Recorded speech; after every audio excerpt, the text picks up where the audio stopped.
We shall now start the class for this week.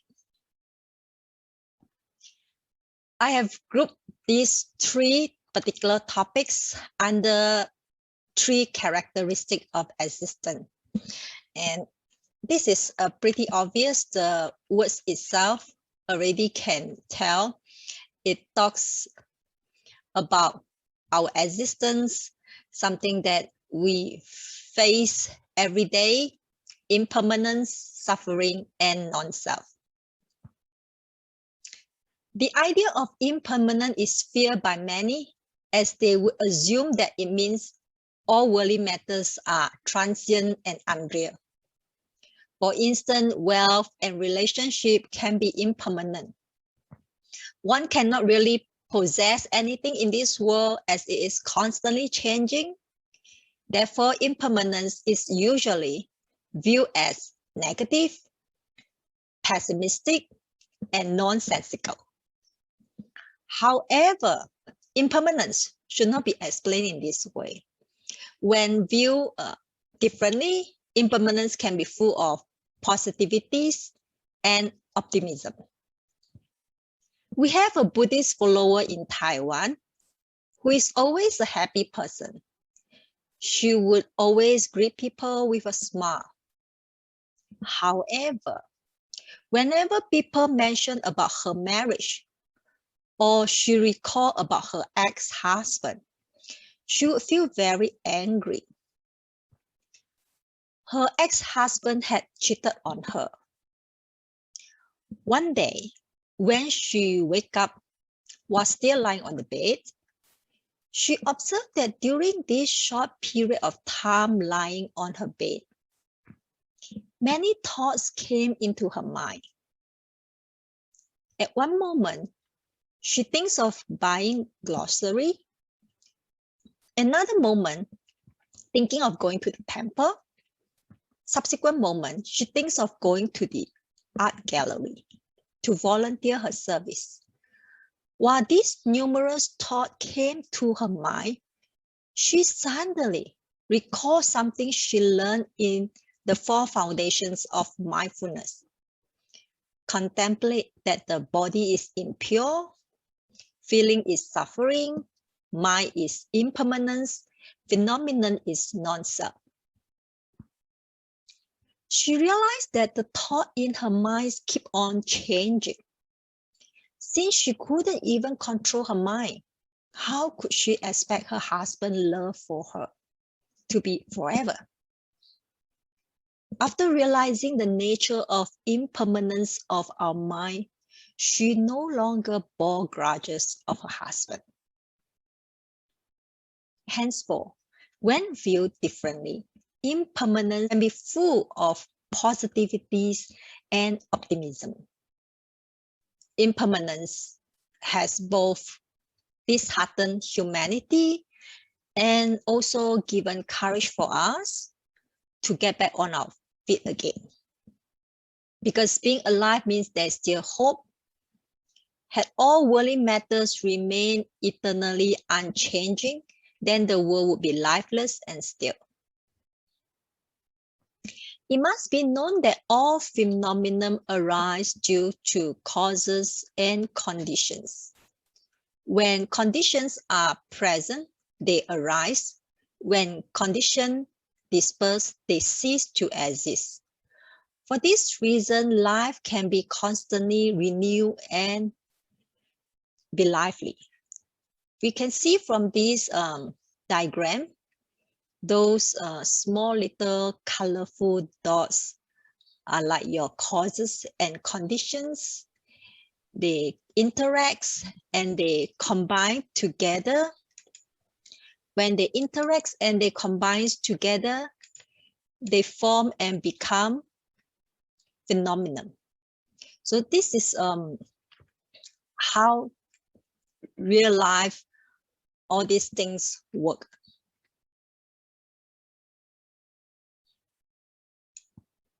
Impermanence causes the arising and cessations of all phenomena. For example, the coming and going of the 4 seasons, and the start and end of day and nights make the world different. Because of impermanence, there's diversity and beauty in nature. In this photo, you can see the forest. The tree started to change its color. That was, the beginning of autumn. And you see part of the forest has changed and the other part is about to change.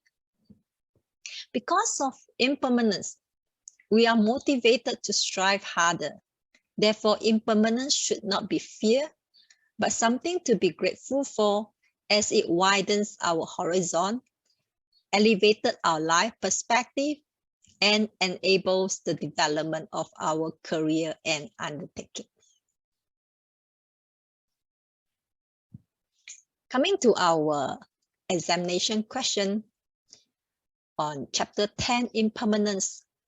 Which of the following are not the right understanding of Buddhism? A. Impermanence is a perpetual truth. B. Impermanence encourages us to cultivate because something good will turn back. C. Existence is inherently empty in nature because it comes from causes and conditions. D. The four elements and five aggregates are both emptiness and existence. Well, B is the wrong answer, as I have shown just now the examples, how true understanding of impermanence can make our life much better. The next one, when disaster strikes, people get hurt or die. However, since everything in this world is impermanence, answer is D, we should treat this as an opportunity to learn and to strive. The next one is impermanence teaches us to cherish our blessing and opportunities. The answer is true.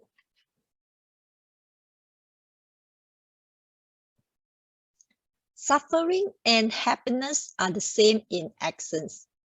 How can suffering be transformed into happiness? Understanding sufferings allows one to transcend and overcome it, and thus work towards peace and happiness. Using just now the example again, the lady, she see the changes in her mind. And from there, she think about her husband. Her husband, for his love, also changes. When she saw the causes of this fear relationship,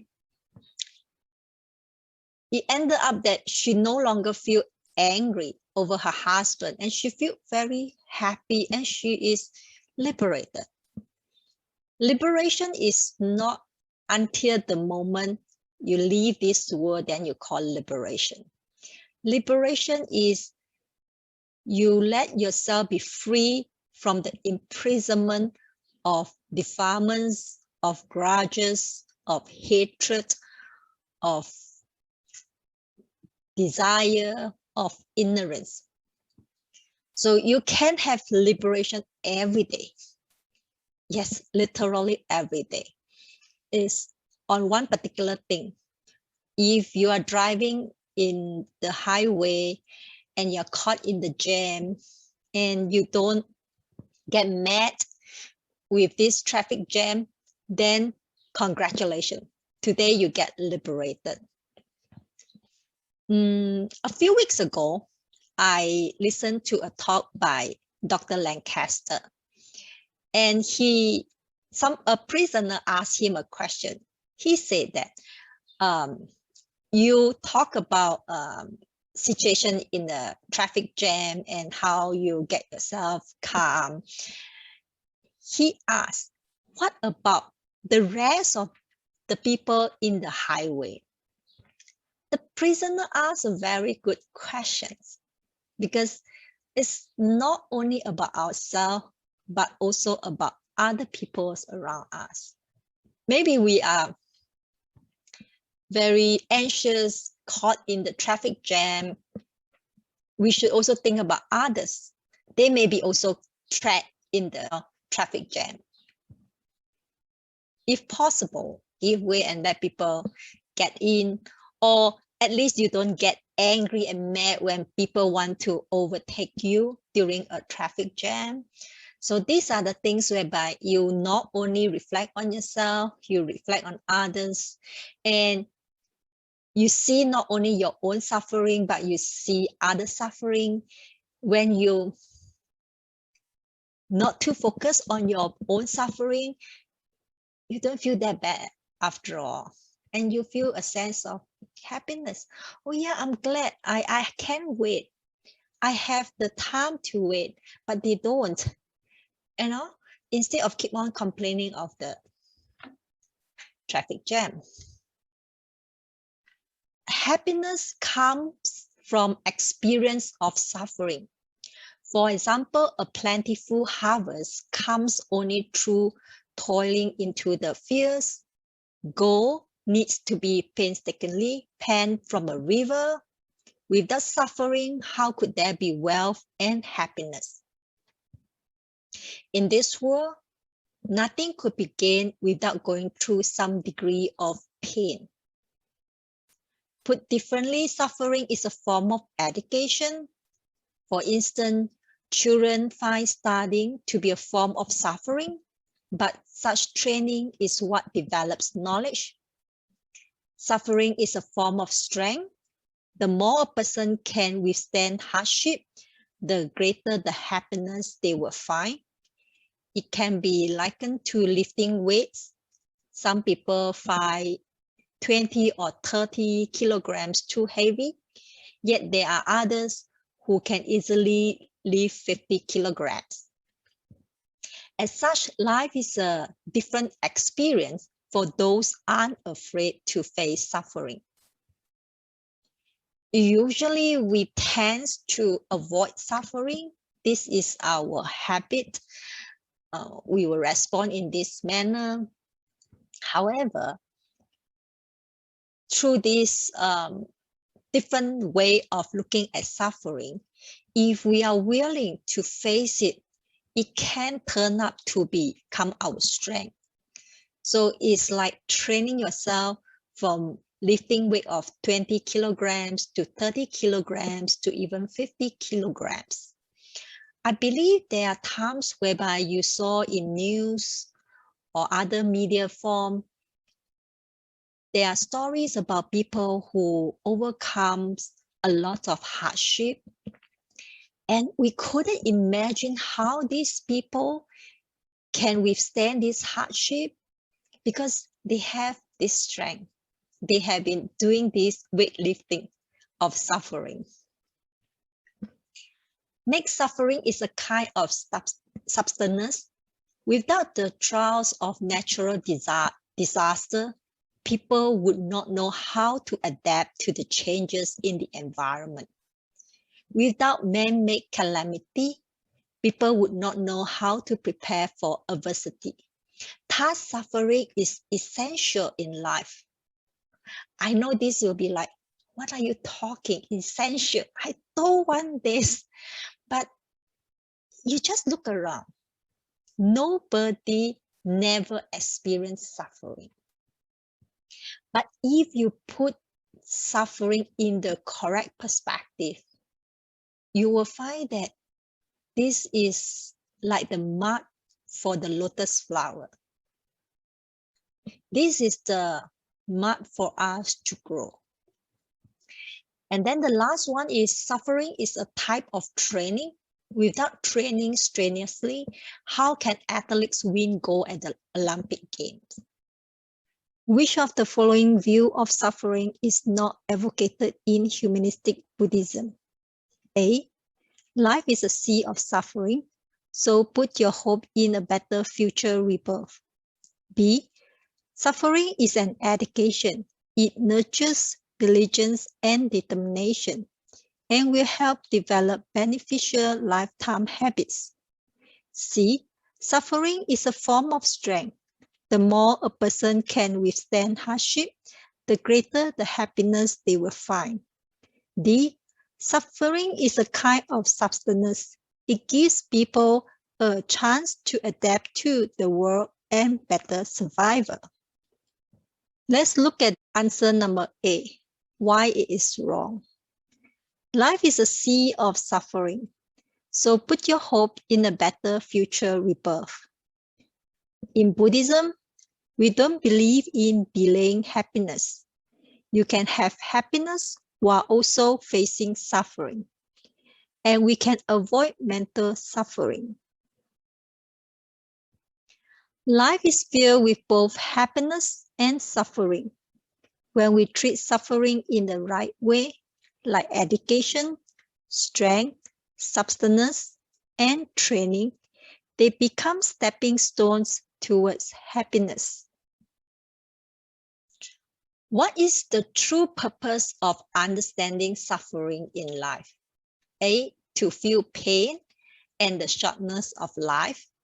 B. To fear and retreat in the face of hardship. C. To give rise to aversion in everything about life. D. To train, educate, and sustain ourselves through adversity and hardship in order to find joy. The answer is D. Suffering is only temporarily, not the sum total of life in which joy and happiness are found. The answer is true.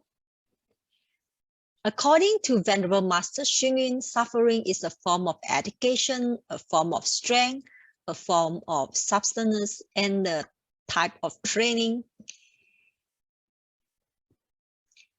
Hunger and cold can be suffering. Being mistreated, blamed, wrongfully accused, and cheated are also suffering. Having the strength to bear those kinds of suffering allows one to prevail over and transcend them. In other words, by knowing what suffering is and wanting to end suffering, the strength and methods to alleviate it must then be found. We move on to another topic.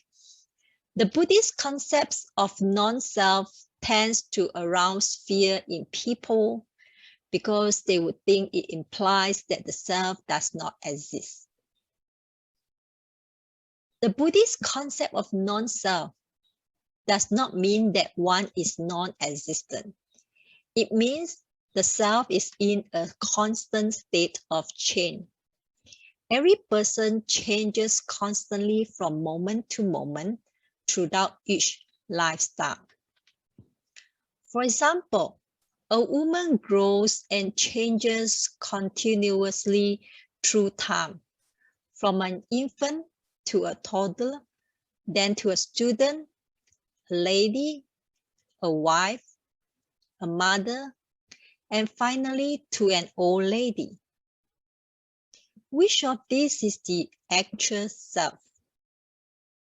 If the answer is none, then what is real and unchanging? One's health and illness, as well as happiness and afflictions, are all parts of the changing self. Thus, the self is a changing element. It is the combination of numerous causes and conditions. It's the similar diagram that we had just now, but this time around it's become a person, a self. So this self is also made up of various causes and conditions. We are not much different with this nature. We are all the same in this essence because we are made up of different causes and conditions. We keep on changing. As conditions arise and cease, which self will remain fixed and unchanged? The self of yesterday, the self of today, or the self of tomorrow? Which one is you? Non-self signifies that this self is neither controlled nor created by a God. One has the power to change and correct oneself. Each person chooses what they want to be. Precisely because life is not stuck with an unchangeable self, the future self can be changed through the present. Hence, there is infinite values behind the true meanings of non-self. By understanding non-self, one can give rise to a transcendental mindset when facing life problems. Question. In Buddhist concept, which of the following is false? The self is created by God. The self is a combination of numerous causes and conditions arising and dispersing. Non-self means the self is in a constant state of change. Therefore, nothing can be pinned down as a self. The self exists eternally and is in cyclic existence. So B, C, D is a rejection to the answer A. And the answer A is wrong.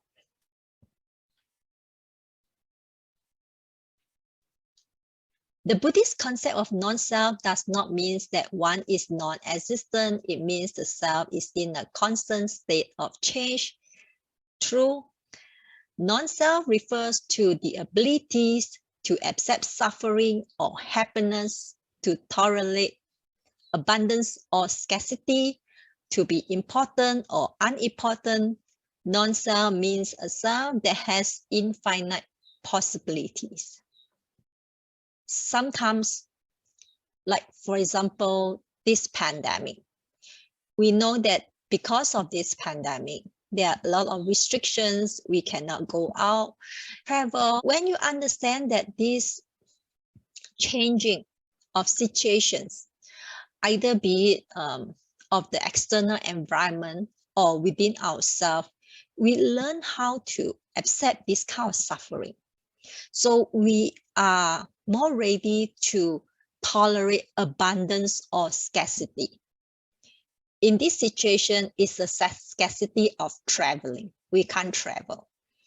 But understanding this, we will not get ourselves caught in this kind of situation. We can't change the situation, but we can change our mindset. If you want to choose to see that this lack of movement during this pandemic is a suffering, then it will be a suffering. However, if you see this as an opportunity for you to do something else that you don't usually do, then it can become a happiness. And also to be important or unimportant. Sometimes we want to feel important. We want the recognition.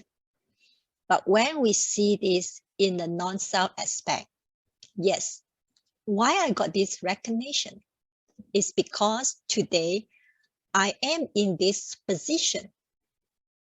However, one day I'm going to retire.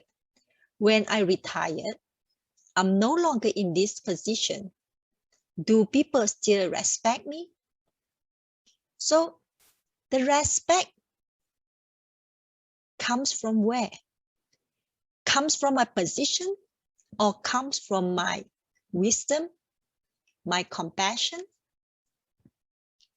When you break up yourself, you don't see yourself so important anymore, because even I myself is keep on changing. Henceforth, non-self means a self that has infinite possibilities. I hope this will be helpful in our daily life. And we have finished the 3 characteristics of existence. Next week, we'll talk about the law of causation.